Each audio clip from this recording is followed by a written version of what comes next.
आशुतोष शशांक शेखर चंद्रमौलि चिदंबरा कोटि कोटि प्रणाम शंभो कोटि नमन दिगंबरा। ओम नमः शिवाय। दोस्तों, श्री शिवाय नमस्तुभ्यम। हर हर महादेव।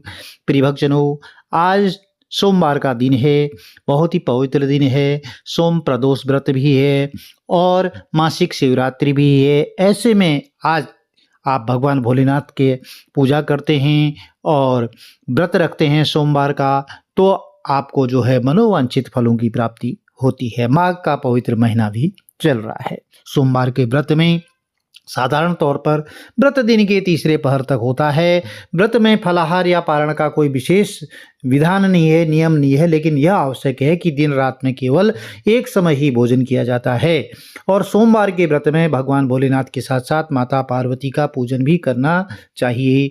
चलिए कथा आरंभ करते हैं। बोलिए गणपति गजानंद महाराज की जय, शंकर भगवान की जय, माता पार्वती की जय।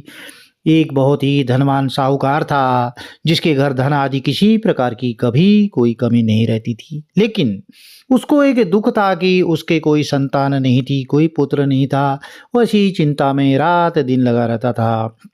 वह पुत्र की कामना के लिए प्रत्येक सोमवार को भगवान शिव का व्रत और पूजन किया करता था। सायंकाल को शिव मंदिर में जाकर के भगवान शिव जी के श्री विग्रह स्वरूप के सामने ही दीप जलाया करता था।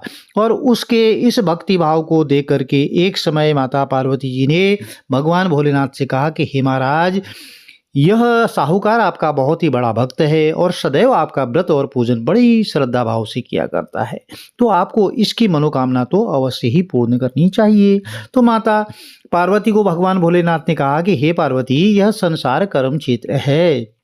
जैसे किसान खेत में जिस तरह का बीज बोता है वैसे ही फल काटता है, उसी तरह इस संसार में जैसा कर्म करते हैं वैसा ही फल भोगते हैं। तो माता पार्वती ने बहुत ही विशेष आग्रह किया कि हे महाराज, जब यह आपका अनन्य भक्त है, विशेष भक्त है, और इसको अगर किसी प्रकार का दुख है, कष्ट है, तो आपको उसको अवश्य दूर करना चाहिए, क्योंकि आप सदैव अपने भक्तों पर दयालु होते हैं और उनके दुखों को दूर करते हैं। यदि आप ऐसा नहीं करेंगे तो मनुष्य आपकी सेवा और व्रत क्यों करेंगे। तो माता पार्वती जी ने इस तरह से आग्रह किया और फिर महाराज भगवान भोलेनाथ कहने लगे कि हे पार्वती, इसके कोई पुत्र नहीं है। इसी चिंता में यह अत्यंत दुखी रहता है। इसके भाग्य में पुत्र न होने पर भी मैं इसको पुत्र की प्राप्ति का वरदान देता हूँ, परंतु यह पुत्र केवल 12 वर्ष तक ही जीवित रहेगा। यह अल्पायु होगा, इसके पश्चात वह मृत्यु को प्राप्त हो जाएगा। इससे अधिक मैं कुछ नहीं कर सकता और ना ही इसके लिए कुछ कर सकता हूँ। तो यह सब बातें साहूकार सुन रहा था और इससे उसको ना तो ज़्यादा प्रसन्नता हुई और ना ही कोई दुख हुआ। वह पहले जैसा भगवान भोलेनाथ की पूजा करता रहा, व्रत करता रहा। कुछ काल व्यतीत हो जाने पर साहूकार की स्त्री गर्भवती हुई और 10वें महीने में उसके गर्भ से अति सुंदर पुत्र की प्राप्ति हुई। अब साहूकार के घर में बहुत खुशी मनाई गई, परंतु साहूकार ने उसकी केवल 12 वर्ष की आयु जानकर के कोई अधिक प्रसन्नता प्रकट नहीं की और न ही किसी को भेद बताया। जब वह बालक 11 वर्ष का हो गया तो उस बालक की माता ने उसके पिता से विवाह आदि के लिए कहा, तो साहूकार कहने लगा कि मैं अभी इसका विवाह नहीं करूँगा, मैं अपने पुत्र को काशी जी पढ़ने के लिए भेजूंगा। तो फिर साहूकार ने अपने साले यानी कि बालक के मामा को बुलाया और उसको बहुत सारा धन दे करके कहा कि तुम इस बालक को काशी जी पढ़ने के लिए ले जाओ और रास्ते में जिस किसी स्थान पर भी जाओ, यज्ञ करते हुए जाना और ब्राह्मणों को भोजन कराते हुए जाना, दान पुण्य करते हुए जाना। वह दोनों मामा भांजे यज्ञ करते और ब्राह्मणों को भोजन कराते जा रहे थे। तो रास्ते में एक शहर पड़ा। उस शहर में राजा की कन्या का विवाह था और दूसरे राजा का लड़का जो विवाह कराने के लिए बारात लेकर आया था, वह एक आंख से जो है काना था। अब उसके पिता को इस बात की बड़ी चिंता हुई कि कहीं वर को देख करके कन्या के माता पिता विवाह में किसी प्रकार की अड़चन पैदा ना कर दें। तो इस कारण जब उसने अति सुंदर सेठ के लड़के को देखा तो मन में विचार किया कि क्यों न दरवाजे के समय इस लड़के से वर का काम चलाया जाए। तो ऐसा विचार करके वर के पिता ने उस लड़के और मामा से बात की तो वह राजी हो गए और फिर उस लड़के को वर के कपड़े पहना करके घोड़ी पर चढ़ाकर दरवाजे पर ले गए और यह सब कार्य प्रसन्नता से पूर्ण हो गया। फिर वह वर के पिता ने सोचा कि यदि विवाह विवाह कार्य भी इस लड़के से करा लिया जाए तो इसमें क्या बुराई है। तो ऐसा विचार करके उसने लड़के की और उसके मामा से बात की, यदि आप फेरों का और कन्यादान का काम भी इससे करा दें तो आपकी बहुत बड़ी मेहरबानी होगी और मैं इसके बदले आपको बहुत सारा धन दूंगा। तो उन्होंने स्वीकार कर लिया और विवाह कार्य बहुत अच्छी तरह संपन्न हो गया। परंतु जिस समय लड़का जाने लगा तो उसने राजकुमारी की चुंदड़ी के पल्ले पर लिख दिया कि तेरा विवाह तो मेरे साथ हुआ है, परंतु जिस राजकुमार के साथ तुमको भेजेंगे वो एक आंख से काना है और मैं काशी जी पढ़ने जा रहा हूँ। तो लड़के के जाने के पश्चात उस राजकुमारी ने जब अपनी चुंदड़ी पर ऐसा लिखा हुआ पाया तो उसने राजकुमार के साथ जाने से मना कर दिया और कहा कि यह मेरा पति तो है ही नहीं, मेरा विवाह जिसके साथ हुआ है वह तो काशी जी पढ़ने गया है। अब राजकुमारी के माता पिता ने अपनी कन्या को विदा नहीं किया और बारात वापस चली गई। उधर सेठ का लड़का और उसका मामा काशी जी पहुंच गए। वहां जाकर उन्होंने यज्ञ करना और लड़के ने पढ़ना शुरू कर दिया। जब लड़के की आयु 12 साल की हो गई तो उस दिन उन्होंने यज्ञ रचा था और लड़के ने अपने मामा से कहा कि मामा जी आज मेरी तबीयत कुछ ठीक नहीं है। तो मामा ने कहा ठीक है अंदर जाकर के सो जाओ। तो लड़का अंदर जाकर के सो गया और थोड़ी देर में उसके प्राण निकल गई। जब उसके मामा ने आकर देखा तो वह मुर्दा पड़ा है। उसको बड़ा दुख हुआ और उसने सोचा कि अगर मैं अभी धोना शुरू कर दूंगा तो यज्ञ का कार्य जो है अधूरा रह जाएगा। इसलिए उसने जल्दी से पहले यज्ञ का कार्य समाप्त करके ब्राह्मणों के जाने के बाद रोना आरंभ कर दिया। संयोगवश उसी समय माता पार्वती और भगवान भोलेनाथ उधर से निकल रहे थे। जब उन्होंने जोर जोर से रोने की आवाज़ सुनी तो माता पार्वती कहने लगी महाराज कोई दुखिया रो रहा है, इसके कष्ट को आप दूर कीजिए। जब शिव पार्वती ने पास जाकर देखा तो वहाँ एक लड़का मुर्दा पड़ा था। माता पार्वती जी कहने लगी महाराज यह तो उसी सेठ का लड़का है जो आपके वरदान से प्राप्त हुआ था। तो भगवान भोलेनाथ कहने लगे कि हे पार्वती इसकी आयु इतनी ही थी सो यह भोग चुका है। तब माता पार्वती ने कहा कि हे महाराज इस बालक को आपको और आयु देनी पड़ेगी, नहीं तो इसके माता पिता तड़प तड़प पर मर जाएंगे। तो पार्वती जी के बार बार आग्रह करने पर शिव जी ने उसको जीवन वरदान दिया और शिव जी महाराज की कृपा से लड़का पुनः जीवित हो गया। शिव पार्वती कैलाश पर्वत की ओर चले गए।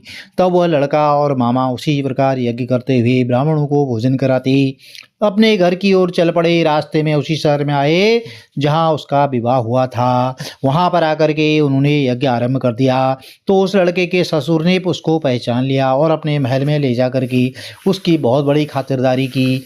साथ ही दास दासियों सहित आदर पूर्वक लड़की और जमाई को विदा कर दिया। जब वह अपने शहर के निकट आए तो मामा ने कहा मैं पहले तुम्हारे घर जा कर के खबर करके आता हूँ।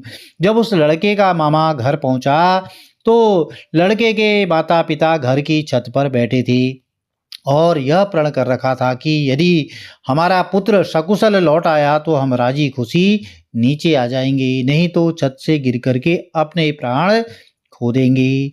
इतने में उस लड़के के मामा ने आकर के यह समाचार दिया कि आपका पुत्र आ गया है।